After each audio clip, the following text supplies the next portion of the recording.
بھاگ رہے ہیں.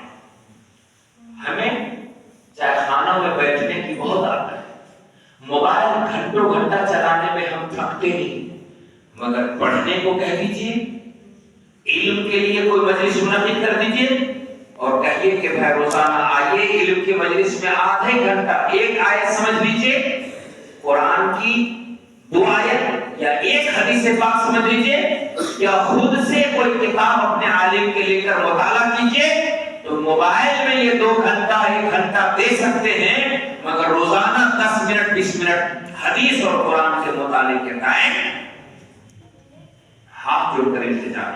جس علی رضی اللہ تعالیٰ عنہ کی یوم ولادت میں آپ تشریف فرما ہیں, اس علی سے محبت ہے تو کم سے کم روزانہ 10 سے 20 منٹ کوئی کتاب آپ لے کر ضرور حدیث یا قرآن کی آیتوں کا مطالعہ کریں.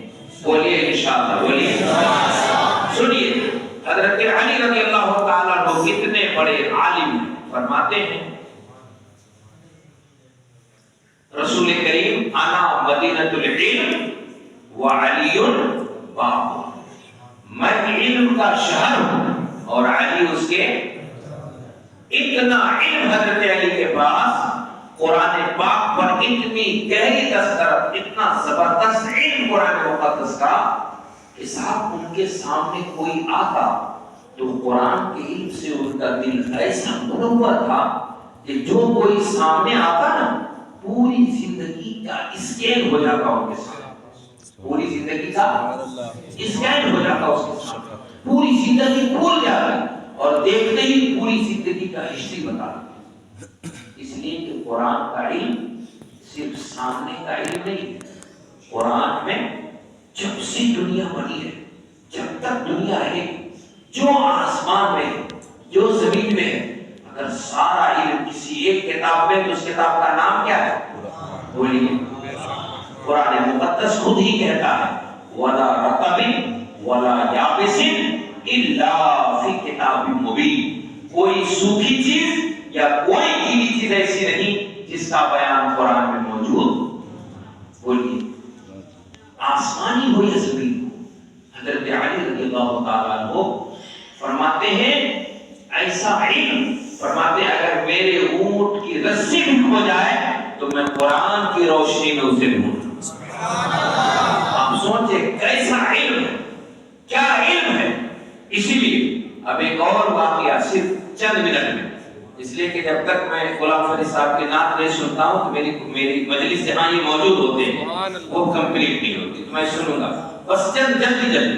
اور یہ بھی میں اس بے باکی اور اس حوصلے کے ساتھ عرض کر رہا ہوں کہ جہاں اپنے سنی علماء نے اس واقعے کو لکھا ہے, وہیں دیوبندی بدعقیدوں نے بھی اس واقعے کو لکھا ہے. فضائل علی کیا ہے سنیے گا.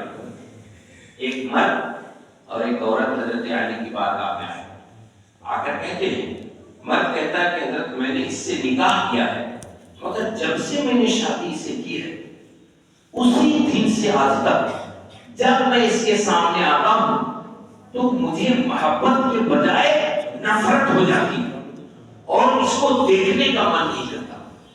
کیوں آخر ایسا, کیا بات ایسی؟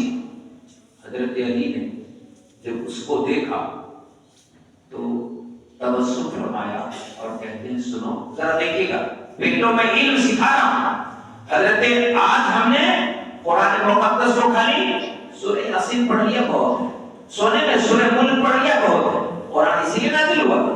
بے شک تلاوت کا فائدہ ہے, مگر یہ دنیاوی فائدہ ہے, اخروی فائدہ تب ملے گا آپ کو جب قرآن کے معنی اور مطالب پر غور کریں گے, خود بھی اپنے ذہن اور دل کو روشن کریں گے اور دوسروں کے بھی دل اور دماغ کو.